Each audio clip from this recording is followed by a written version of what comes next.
The PPR Podcast is back and catching up a little to get you ready for the big game. First up, Evan Bevins, also known as NFL Super Pro in the Pick'em, joins us to talk a little bit about the controversial non-call that may have helped the Rams get to the Super Bowl. Also, Evan tries to stump Jesse with a little football comics-related trivia. It's time for the PPR Podcast. Let's go.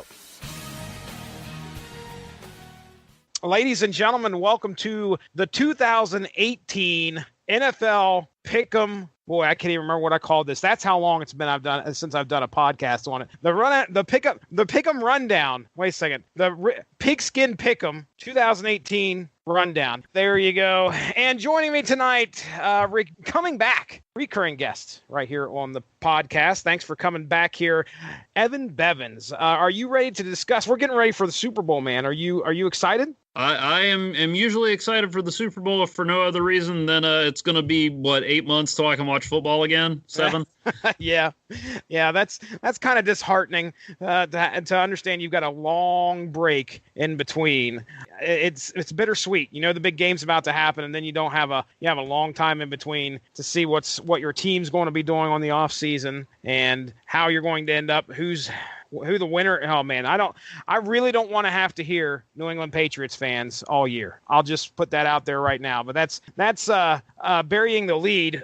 We have a Super Bowl upcoming this coming Sunday. It is the New England Patriots versus, is it the Los Angeles Rams? It's not St. Louis anymore. It is the Los Angeles Rams, at least for the next 10 years or so. Okay, all right. I do a football podcast. And then it's the Los Angeles Rams. You know, we got here on a very questionable note, and I think that will be at least my topic for today.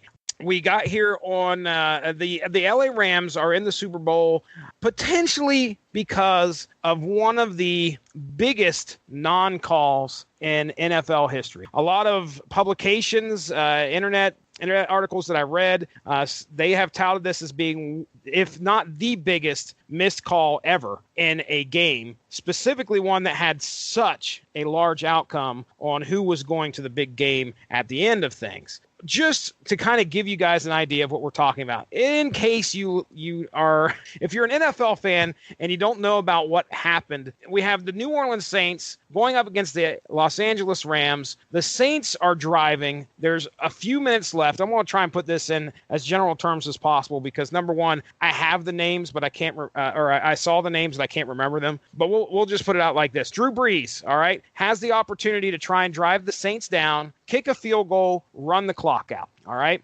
Mm-hmm. Drew Brees passes the football to one of his wide receivers who jumps to try and get the ball. Meanwhile, an LA Rams defensive back, I believe, or cornerback, somebody nails this receiver before or just as the ball gets there. But he isn't touching the ball, and this receiver is laid out. Now, here's the thing. When I first saw it, the angle that I watched it at, I thought he was jumping for the ball, and I couldn't tell that the guy hit him initially. I was like, oh, well, that's kind of controversial, but I don't know if that's, right.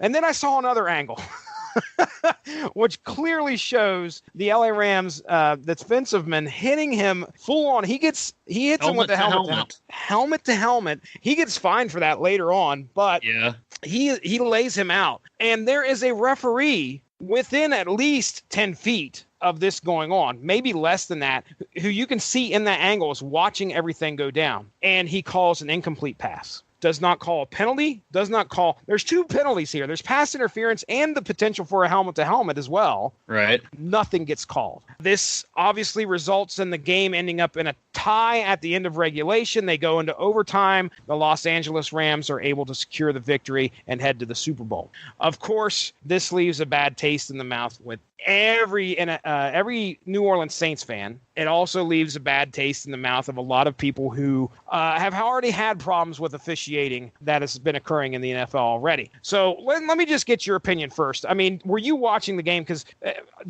I don't have the opportunity to watch the games as much as I'd like to. So I didn't watch the championship game. All I did was watch the highlights. So were you watching the game, or did you just catch the highlights afterwards? I actually was. I had wrested control of the TV back from my daughters for a few minutes. Mm-hmm. To try to impart to them that yes, this was leading up to the Super Bowl. It's important. Yep. And yeah, I mean, I saw him. He hit the guy plain as day from my vantage point in the kitchen looking at the big screen TV, which, you know, in all fairness, is a different angle than the official was at. Yeah. Yeah. But, I mean, and I thought, oh, man, there's pass interference. And then, oh, they didn't call it. Well, it must have been uncatchable, maybe. Okay. And I can see that. Then you look at it again and you're like, well, that kind of stinks. But I mean, you know, if unless I've got the sequence of events wrong, it was tied 20-20.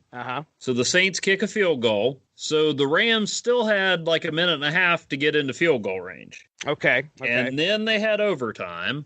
Did they kick a field goal after that pass interference? The Saints had to settle for a field goal because the pass interference or helmet to helmet, whatever they wanted, whatever they would have and should have called it, that would have given the Saints a first down. Okay. So then the argument is they could have run out the clock, kicked a field goal, won the game. Got it. Okay. All right. Which completely makes sense. But how many times did we see easy gimme field goals missed this year in the NFL? Yeah, that's the truth. You know, not saying. I mean, this was in a dome. You know, not saying it would have happened, but it's just. You know, I've heard people say before, even when it hinges on one play doesn't determine the game. There were all kinds of other plays. Oh yeah, during the game. It wasn't just one play. There was many plays. There was a lot of times the defense had the chance to step up. And the same thing was said in the overtime period. A lot of people believe that if the Saints were good enough, they could have stopped the Rams and they would have been able to hold on to a victory somehow, or pull off a victory in overtime. But, you know, that didn't happen. Right. So been word that there was some conspiracy talk going on. Did you hear anything about that? The California referees. Yeah. What do you think? I heard about this. I was at the post office turning a mad profit on some eBay sales. Nice. Please note the sarcasm. And I heard them. I heard the guy at the counter and one of the customers talking about this. 4 of the referees being from Southern California. Mm-hmm. So, I looked into this. I mean, I was reading what people were saying. According to the league, their response was officiating assignments are based on performance and not geographic location. Right. So, okay. Well, and the other thing you've been hearing all year is that even though the Rams and the Chargers are in L.A., they don't really have home field. I mean, you know, people are still, you know, these guys have been referees longer than Los Angeles has had an NFL team this time around. But I don't know that anybody in the league is saying that that's why, but I think a lot of people agree it's just a bad look. Number one, the best of the best should be on the field for this game. Granted, you know, we're going to the Super Bowl. You've got 2 officiating crews that you need to pick. This isn't, you don't have 16 games you got to try and divide officiating crews between. Right. You have 2. So you pick the best of the best, and this still happens. Right. With the best of the best on the field. So if there is any argument that one could make is like, these guys are supposed to be good. Why wasn't this called? I don't know. I think you would have to have some really, really damning evidence to kind of support that these guys were in collusion with each other. I read a set of tweets by some sports caster who kind of laid it out like, okay, do you understand the series of events that had to have happened in order to get to this one point so they could make this one call? Right. You know, or not make this one call. There's no way that was something that was put into effect, or at least there's not enough evidence to support something like that.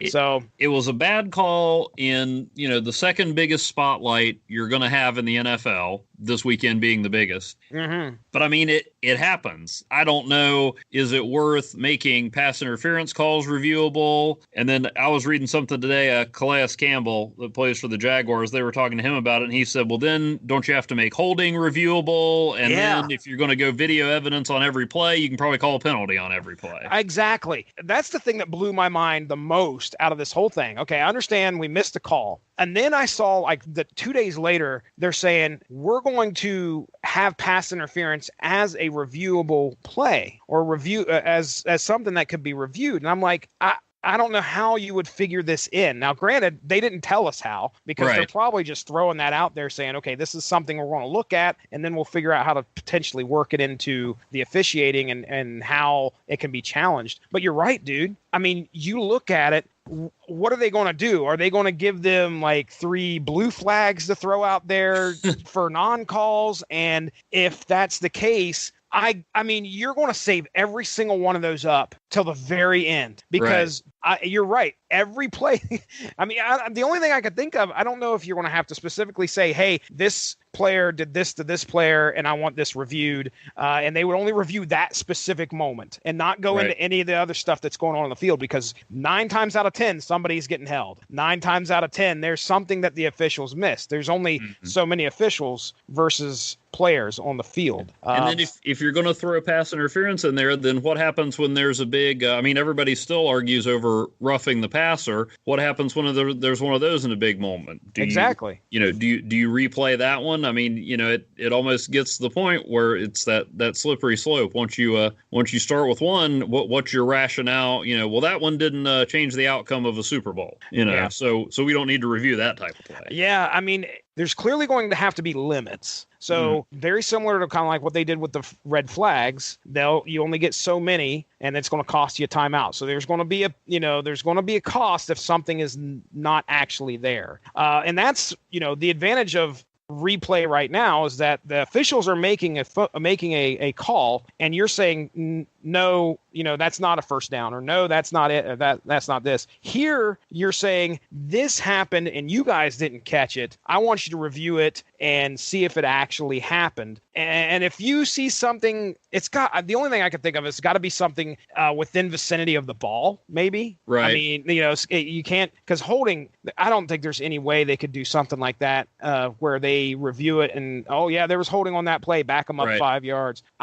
It's got to be within vicinity of the ball. The ball's got to be in play. They have a lot to think about if that is something that they're going to do. I suppose maybe you could say, you challenge that the ruling was incomplete if the player was interfered with, but it just, I mean, I don't know. I mean, you hate to have that happen, especially if it's your team. I mean, I still, when I was in junior high and high school, I was tired of the Chicago Bulls winning everything, and I still remember when Michael Jordan blatantly fouled Del Curry in an opening round series against the Hornets and didn't get called. And I'm still kind of mad about that. So, it pot calling the kettle black for me to tell people not to worry about it. But at the end of the day, I'm just... Greg Zuerlein still had to make a 48-yard field goal to send it into overtime. So it stinks, but there's so many plays in a football game that it stinks when it all seems to come down to that one. But the ball bounces or an official makes a different call in the second quarter, it could have been a totally different game. Do you think the commissioners owned up to it enough? Do you think he should come out and apologize, or is this something that you think, okay, well, he doesn't have any need to?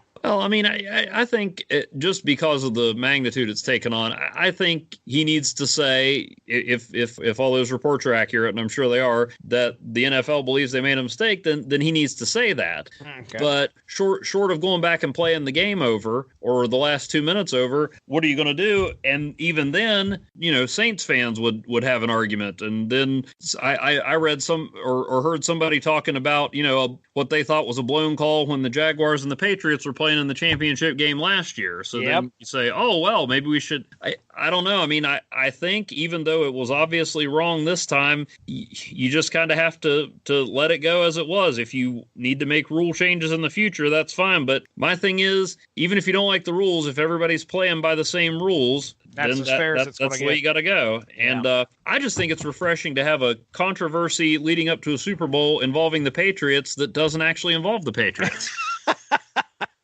It's true. Deflategate. Yeah. I hear you. I think that ball had plenty of air in it, So. And also in regards to the admission or non-admission, whatever Goodell's going to do, I think, a legal battle that's going on potentially in the wherever court it's going to be, I think he's probably got to be pretty tight-lipped, because if he admits to something wrong, that's probably going to come into play in that legal battle in some fashion. But again, I don't know how all that's going to go down and how, if anything can even be done in regards to them suing the them suing the NFL. I watched a lot of Boston Legal, read a lot of Daredevil and She-Hulk comics. So that's my legal expertise. But my goodness, deciding a game in the courts, I mean, there weren't any laws broken, just somebody screwed up. You know, can you imagine how many college and high school and little league people will be rushing to court if that precedent gets set? Oh, no kidding. Wow. All right. Well, you know, we're looking forward to the Super Bowl. It's the Patriots. It's the Rams. I think that we're going to have a good game either way. I think I saw a stat where somebody laid out like all the games that the Patriots have been in regards, you know, all the Super Bowls the Patriots have been in have always been close. So I think we're going to have a nail biter here. So we'll find out. But all right, enough about my topic. Let's get to you. You said you had a surprise for me. I have no idea what's in store. Yeah. So I wanted to return the favor. Last time you quizzed me on some sports movie characters, and I leading into that I said I had a pretty good head for trivia and movies, and you proved that was about as true as I do have a good head for picking football games. Currently sitting in 9th place, first to 100 losses of the people who picked every week. So would wear that proudly. Yeah, I thought I would bring back combine two topics that you and I have talked about frequently in podcast form and outside of it. Okay. Throw out at you 10 comic book characters for whom football was an important part of their story. I'm going to describe a character to you. Okay. And you see if you can guess who it is. If you need a hint, we can go with the universe they're from, or okay, good, the identity, things like that. And I thought about putting these in order of difficulty, and then I thought, nah, I'm just going to put them in order I thought of them. Okay. So, all right, here we go. This is going to be bad. I guarantee you, some of these people you've probably heard of. Okay. All right. Okay. So we'll kick it off with hey, kick it off. Didn't even do that on purpose. Attending Empire State University on a football scholarship, he became best friends with a young scientific genius. That relationship would lead him to pilot his buddy's experimental spacecraft, which was exposed to cosmic rays that gave them and 2 others extraordinary powers. Ben Grimm. A.K.A. The Thing. Yes, sir. The Thing. Yes, sir. All right. Okay. Now you're getting my confidence up here. I'm kind of worried. There you go. There's easier ones and there's harder ones than that, I think. Okay. Okay, but see, you didn't even need a hint on that one. No, I'm good. I'm good with that one. That one. Okay. All right. Let's see. I tried to balance it between just giving it away in the clue or making it too obscure that nobody would get it. So, all right, here we go. All right. A star quarterback at Gotham University in the 25th century who lost his promising career by throwing a game, this character stole tech from a museum and went back in time to our present to build a new reputation as a superhero. Oh my gosh. It isn't Booster Gold, is it? It is Booster Gold. Oh my gosh. Yoink that one out of nowhere. As soon as you mentioned time travel, Gotham, you're making things I'll tell you right now, I applaud you on your questions there, because they're at least giving me enough hints to where I could get the question potentially right. So all right, Booster Gold. All right, good deal. There we go. One of my personal favorites. Yeah. And one of the few that actually our mutual friend Jordan Lowe from Kapow pointed out is one of the few characters that has football quarterback in his origin specifically. Yeah, very nice. Very nice. So, all right, number 3. A football player who became a broadcaster after a career-ending injury, this character became a gridiron-themed superhero thanks to a combination of chemical exposure and an experimental suit of armor. Is this NFL Super Pro? It is indeed. All right. What's next? Number 4. A football standout at the University of Michigan, whose career was cut short by injury, he became a gym teacher for kids in special education, but later was drafted into a group of intergalactic space cops. Ooh, gosh darn. Is it okay? I'm going to totally guess on this. I doubt I'm right though. When you say intergalactic space cops, first thing that comes to my mind is the Green Lantern Corps. That's right. All right. And the second thing that I don't believe it's Kyle Rayner. I don't believe it's going to be. Is it? Hold on. I almost went with Guy Gardner. Is it Guy Gardner? It is Guy Gardner. Oh, Oh my gosh, man. I knew it wasn't going to be Kyle Rayner. I knew it wasn't going to be Hal Jordan because I know those origins. So, oh man, I'm going 4 for 4. Yeah. I briefly had on here that he was drafted by the Cleveland Browns. No. However, a little further research found that was somebody's fan fiction role-playing universe that got picked up on another website. So. Well, I know you do your research, so it would have been great if he was drafted by the Cleveland Browns. Guy Gardner, one punch, Guy Gardner. He gets punched a lot, but it's sort of a rite of passage in the DC universe. Apparently. So, okay, number 5, which you'll probably get to. You're just rolling right along here. Yeah, I'm not doing too bad. Okay. The original version of this character was banned from all sports after killing an opponent during a football game. He made his mask debut when he and his gang disguised themselves as a polo team to rob spectators at the match. Ooh, wow. A later version was banned from pro football because his power that gave him photographic reflexes was considered an unfair advantage. He also turned to crime. Okay, photographic reflexes. Is this the Taskmaster? It is not the Taskmaster. Okay, all right. Hold on. Okay. Give me a universe. DC.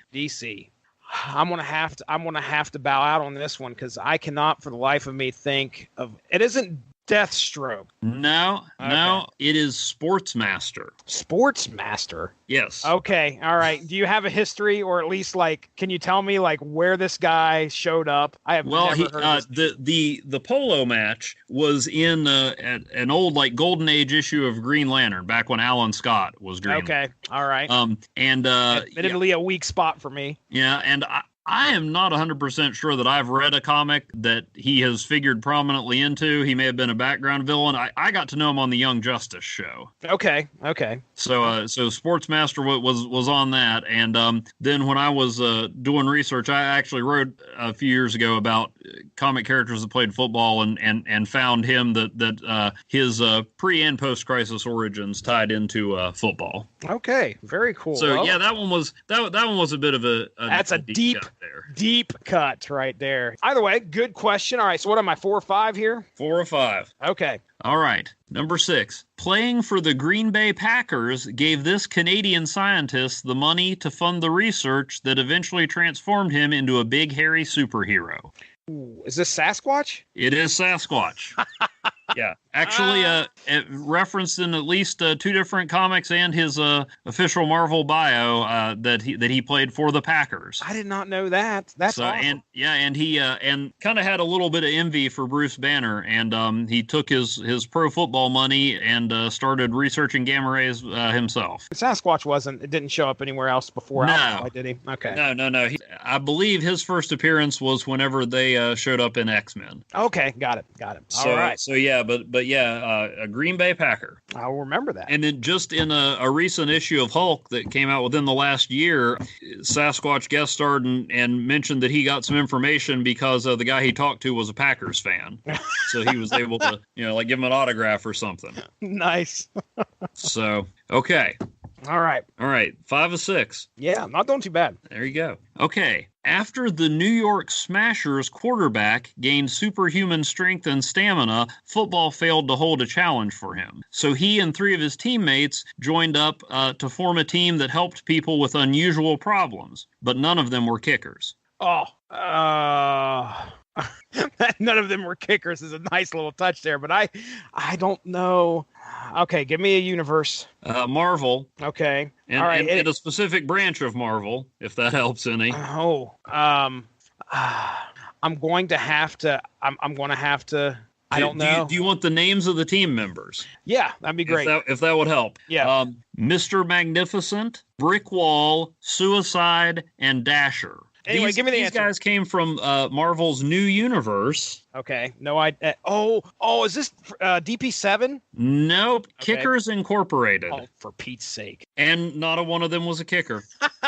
Mr. Magnificent was the quarterback, Brick Wall was a lineman, and Suicide and Dasher, one was a receiver, the other was a running back. Okay. So I have a beat-up copy of Kickers Inc. #1, again, in my oddities that I want to get around to reading at some point. But, so no, I don't know why they called themselves Kickers Incorporated and why they didn't invite the kicker to join them. Next one. Okay.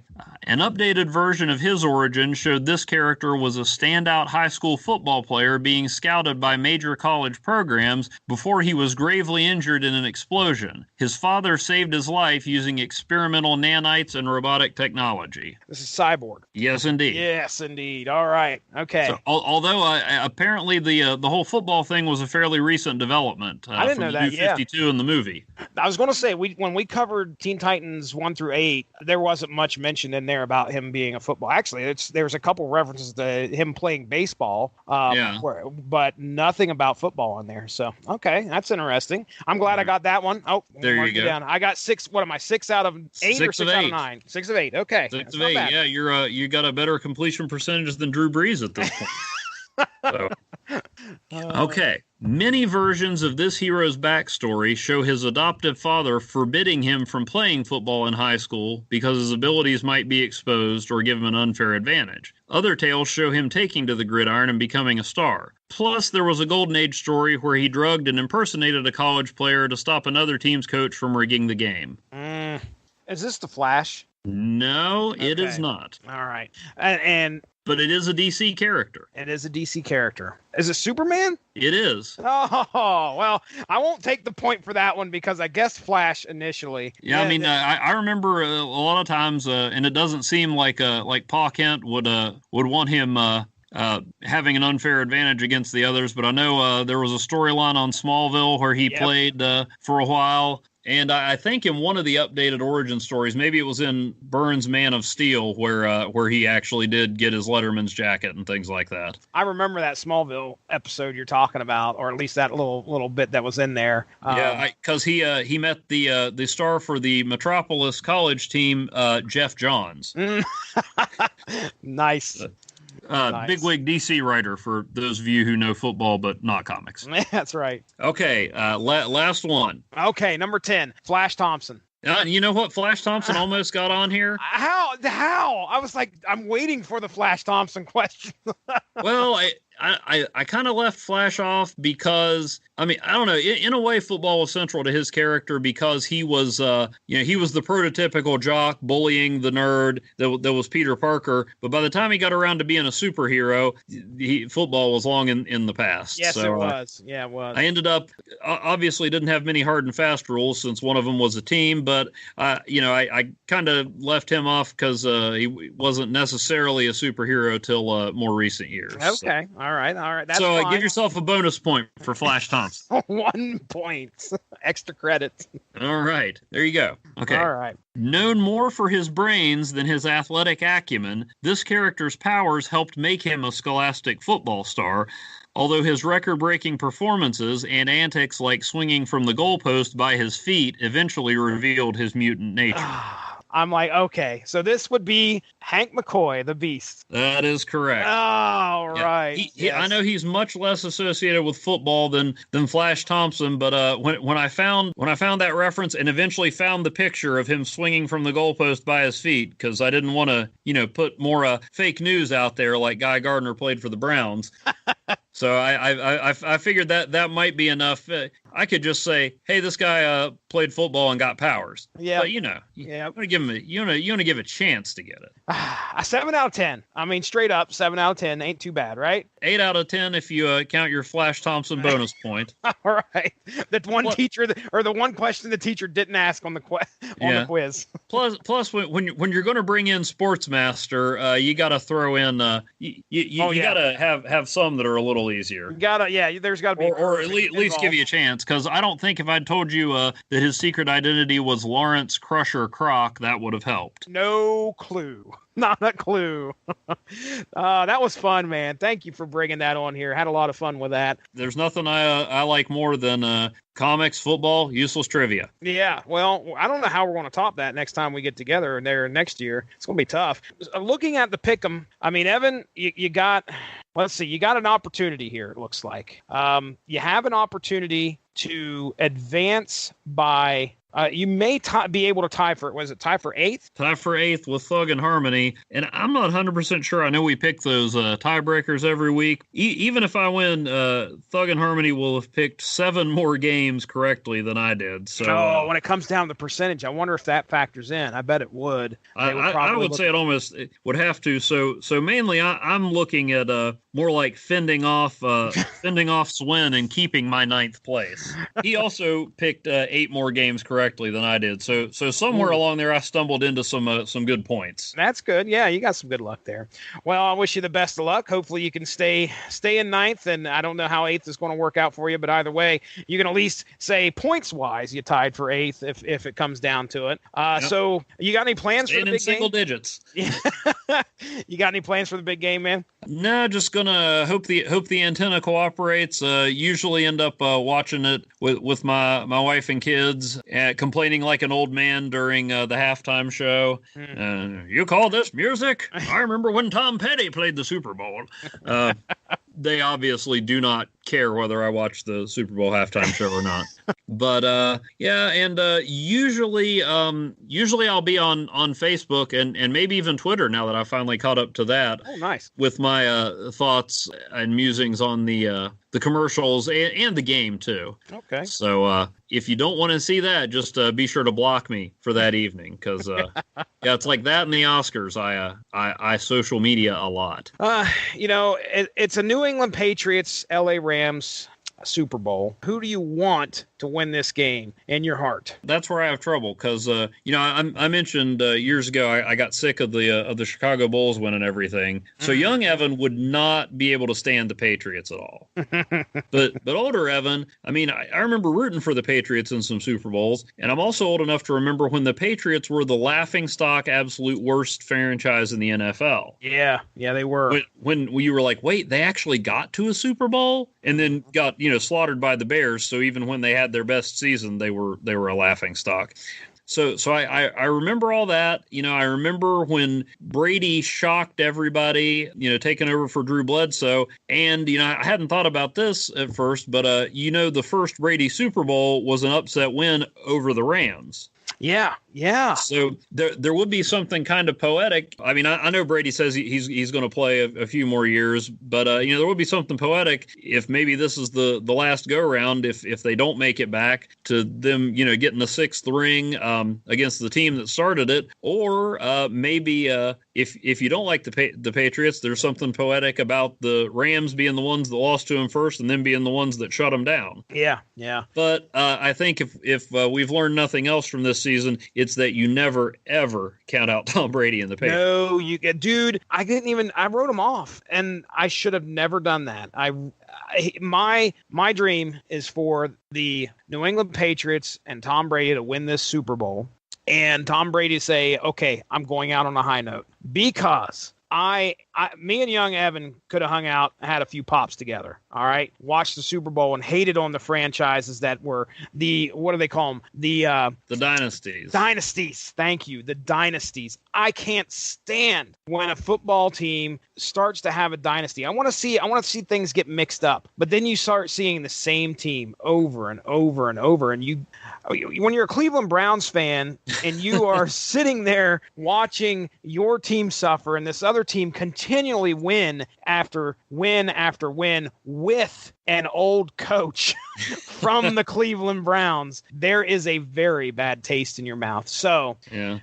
I'm hoping we're reaching the end of this. I thought this year was the end. I thought, and there were so many people that are still voicing the opinion about Tom Brady being too old, not able to perform like he used to. Yeah, the man's 40-some years. I think is he 39, 40? How old is this guy? He's 41. 41 years old, and he's playing at a pretty good level. He's in the Super Bowl. He's obviously, and the mysteries of how they put together a team and succeed like they do are just baffling. Because one of the things I told a friend of mine at work, I said, name a player on the New England Patriots defense. It's hard. I can't think of anybody off the top of my head. I'm not a fan of the New England Patriots. I guarantee you fans can, but there's not a standout member of their defense that I can think of off the top of my head. It's hard to think of a receiver other than, I think, Julian Edelman. Yeah. And, Josh Gordon, who's not playing for the New England Patriots right now, and he was a former Brown. Well, or heck, even I hope Brady doesn't retire because he's my quarterback in Dynasty Fantasy Football.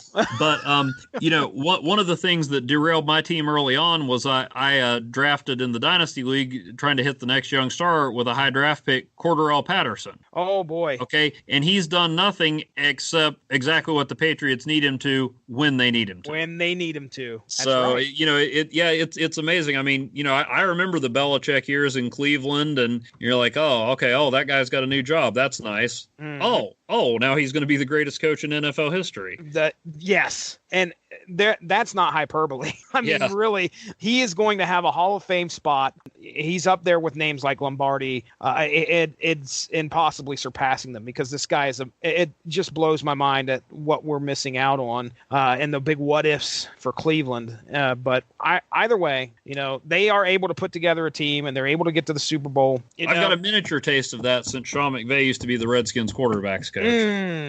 It hurts. It hurts. A little bit. So you are now. Who did you say you wanted to win? I will probably be rooting for the Patriots, but I'm not going to be sad if the Rams take it. Honestly, in some of these Patriot Super Bowls, I've found myself kind of pulling for the other team as the underdog, and then the Patriots make it close, and I'm like, oh, cool, let's see this. So at this point, I'm able to sit back and just enjoy a good game. You remember that Falcons Patriots Super Bowl? Oh my gosh, yeah. Jeez. My gosh. I mean, you talk about it's like the biggest blowout ever. And then just like you said, the Patriots, all of a sudden, it's a close game with the Patriots involved. I say all of a sudden. It took them a few because they had quite a few points to get to cover. But, I mean, the Patriots were involved. And but anyway, all right. Well, Evan, again, it's been a pleasure having you on this year. Thank you very much for coming on here, and we had a great episode. This will be a fun one to put up, and I'll be tagging a lot of my. Thanks for having me on and giving me an outlet to fire all this stuff off. Very good.